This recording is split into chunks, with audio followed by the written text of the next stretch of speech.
வாங்க ஒரு சூப்பரான பார்த்தீங்கன்னா பருப்பு உருண்டை குழம்பு எப்படி செய்கிறது இப்போ வீடியோவில் பார்க்க போகிறோம்.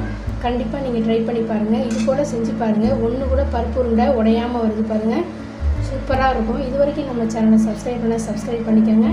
வாங்க பருப்பு உருண்டை குழம்பு எப்படி செய்கிறது வீடியோக்குள்ளே போய் பார்க்கலாம். வாங்க பருப்பு உருண்டை குழம்புக்கு பார்த்தீங்கன்னா பருப்பு நம்ம ஊற வச்சிடலாம். இதில் கடலை பருப்பு பார்த்தீங்கன்னா 100 கிராம் நான் எடுத்திருக்கேன். அது ஒரு பாத்திரத்தில் சேர்த்துக்கோங்க. கூடவே பார்த்தீங்கன்னா 50 கிராம் துவரம் பருப்பு எடுத்திருக்கேன். கடலை பருப்பையும் துவரம் பருப்பையும் நல்லா 2 தடவை கழுவிட்டு இதை பார்த்தீங்கன்னா ஒரு 1.5 மணி நேரம் நம்ம ஊற வச்சுக்கலாம். நல்லா 2 தடவை கழுவிட்டேன் பாருங்கள். இதை நம்ம தண்ணி சேர்த்து நம்ம இதை ஒரு 1.5 மணி நேரம் ஊற வச்சுக்கலாம். இதை பருப்பு பார்த்தீங்கன்னா நல்லா ஊறிடுச்சு பாருங்கள். இப்போ ஊறின பருப்பை இப்போ தண்ணியை வடிச்சிட்டு நம்ம எடுத்துக்கலாம். இது பாருங்கள், இந்த மாதிரி வடிகரண்டியில் நான் பருப்பை வந்து நல்லா வடித்து எடுத்துட்டேன் பாருங்கள். தண்ணியை சுத்தமாக வடிச்சிருங்க. இப்போ இதை மிக்ஸி ஜாரில் சேர்த்துக்கலாம். இப்போ பருப்பை பார்த்தீங்கன்னா மிக்ஸி ஜாரில் நான் சேர்த்துட்டேன். இது கூட நம்ம மிளகாய் சேர்த்துக்குவோம். வரமிளகா பார்த்தீங்கன்னா நான் ஒரு 20 நிமிஷமாக தண்ணியில் நான் ஊற வச்சு எடுத்திருக்கேன். இப்போ இது ஊறின மிளகாயை இப்போ இது கூட சேர்த்துக்கலாம்.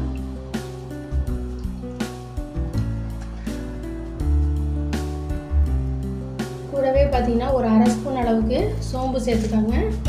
இதை பல்ஸ் மோடில் வச்சு நம்ம இதை அரைச்சிட்டு வந்துடலாம். இப்போ பருப்பு பார்த்தீங்கன்னா நான் பல்ஸில் விட்டு அரைச்சிருக்கேன் பாருங்கள். இதை பருப்பு அரைக்கிறது பார்த்தீங்கன்னா 1-2 இது போல் நான் முழு பருப்பு இருக்குது பாருங்கள், இது போல் அரைச்சிக்காங்க. இப்போ இது ஒரு பவுலில் சேர்த்துக்குவோம்.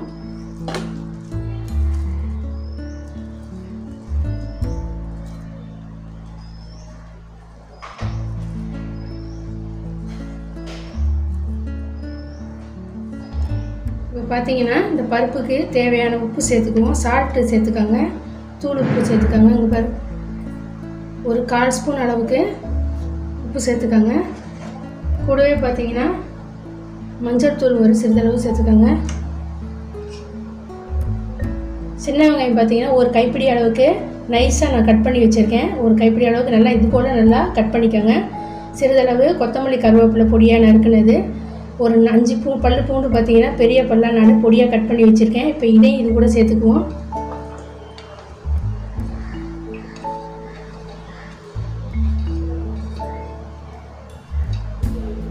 இதை நல்லா கலந்து வச்சுக்கோங்க.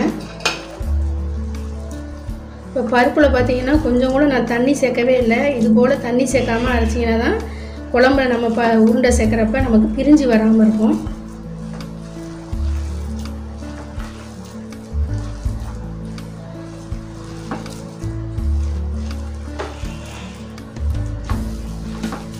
இப்போ பருப்பு உருண்டைக்கு இப்போ நல்லா இது போல் பருப்பு ரெடியாக ஆயிடுச்சு பாருங்கள்.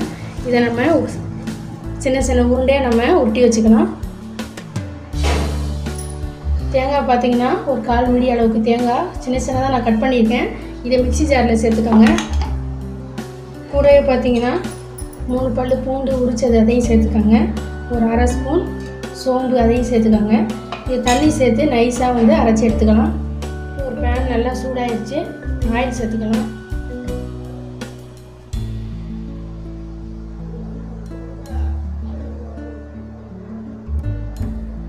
நல்லா பார்த்தீங்கன்னா ஒரு 4 ஸ்பூன் அளவுக்கு ஆயில் சேர்த்துருக்கேன். இப்போ ஆயில் நல்லா சூடான பிறகு 1 ஸ்பூன் அளவுக்கு கடுகு பருப்பு சேர்த்துக்கோங்க.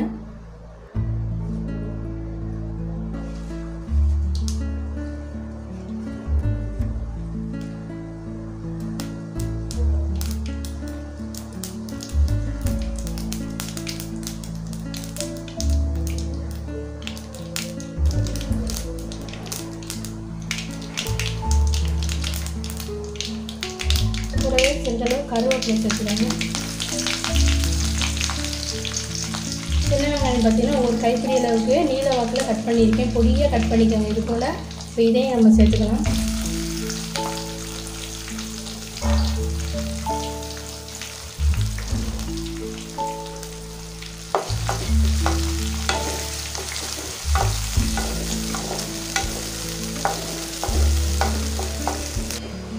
வெங்காயம் பார்த்தீங்கன்னா நல்லா வதங்கிடுச்சு.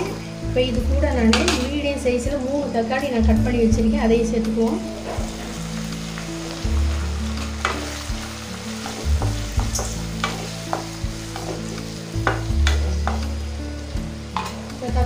வெங்காயம் வதங்குறப்ப நம்ம இதுக்கு தேவையான அளவு உப்பு சேர்த்துக்கலாம்.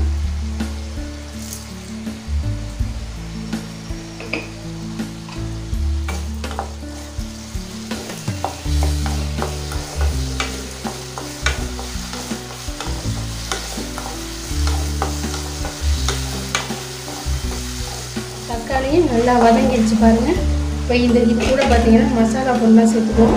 மஞ்சள் தூள் 1/2 ஸ்பூன், மிளகாய் தூள் ஒரு 2 ஸ்பூன், மல்லித்தூள் ஒரு 2 ஸ்பூன் இது கூட சேர்த்துக்கோங்க.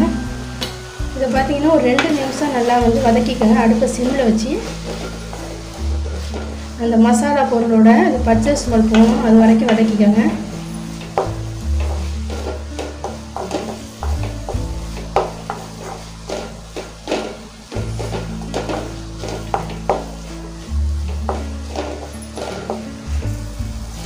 இப்போ பார்த்தீங்கன்னா மசாலாலாம் வதங்கி நல்லா எண்ணெய் பிரிஞ்சு வந்துருக்கு பாருங்கள். இப்போ நம்ம இது கூட தண்ணி சேர்த்துக்கணும்.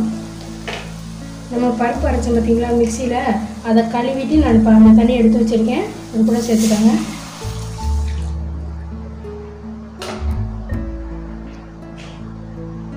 கொஞ்சம் தண்ணி சேர்த்துக்காங்க. இப்போ பருப்பு உருண்டை குழம்புக்கு பார்த்தீங்கன்னா கொஞ்சம் தண்ணியாக இருந்தால் தான் நம்ம பருப்பு சேர்க்குறப்ப, இல்லைன்னா கிரேவி மாதிரி திக்காயிரும். அதுக்காக ஃபஸ்ட்டே நம்ம கொஞ்சம் தண்ணி கூட சேர்த்துக்காங்க. இப்போ இது நல்லா கொதித்து வரட்டும். அடுப்பை மீடியம் ஃப்ளேமில் வச்சு இது நல்லா வந்து ஒரு 5 to 6 நிமிஷம் நல்லா கொதிக்க வச்சுருங்க. இப்போ குழம்பு பார்த்தீங்கன்னா நல்லா கொதிச்சிட்ருக்கு. இப்போ இது கூட நம்ம அரைச்ச தேங்காயை சேர்த்துக்கலாம்.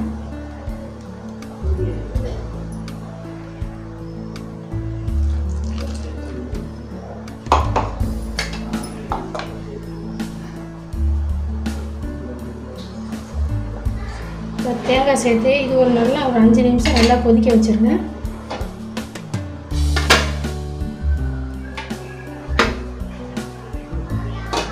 தேங்காய் சேர்த்து பார்த்தீங்கன்னா நல்லா குழம்பு கொதிச்சிருச்சு. இப்போ நம்ம பருப்பு உருண்டையை பார்த்தீங்கன்னா நல்லா இந்த சைஸில் நான் உருட்டி வச்சுருக்கேன். இப்போ இது கூட சேர்த்துருவோம்.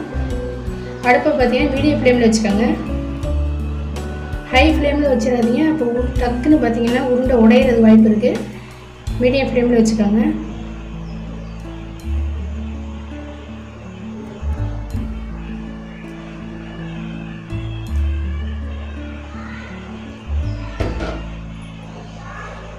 உருண்டை சேர்த்து ஒரு 2 நிமிஷம் மூடி வச்சுருங்க.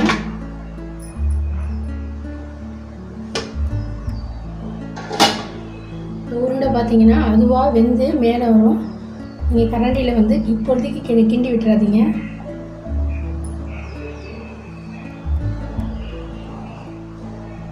பார்த்தீங்கன்னா தெரியும், அதுவாக வெந்து பாருங்கள், மேலே வருது பாருங்கள்.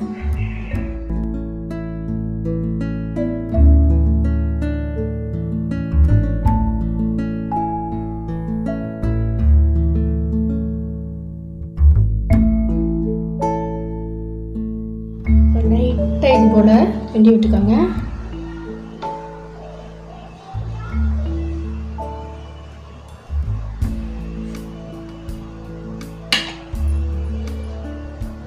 இப்போ ஃப்ளேமை கொஞ்சம் பெருசாக வச்சுக்கோங்க.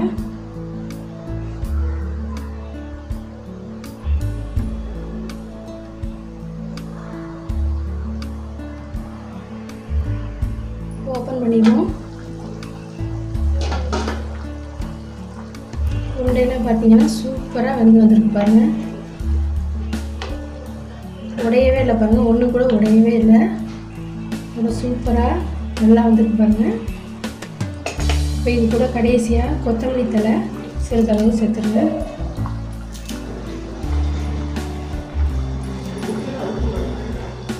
அடுப்பை ஆஃப் பண்ணிடலாம். சூப்பராக பார்த்தீங்கன்னா பருப்பு உருண்டை குழம்பு ரெடி ஆகிடுச்சு. நீங்களும் கண்டிப்பாக இது போல் செஞ்சு பாருங்கள். இந்த வீடியோ பிடிச்சிருந்தா நம்ம சேனலுக்கு லைக் பண்ணுங்கள். ER ட்ரேடிஷன் சமையலுக்கு சப்ஸ்கிரைப் பண்ணுங்கள்.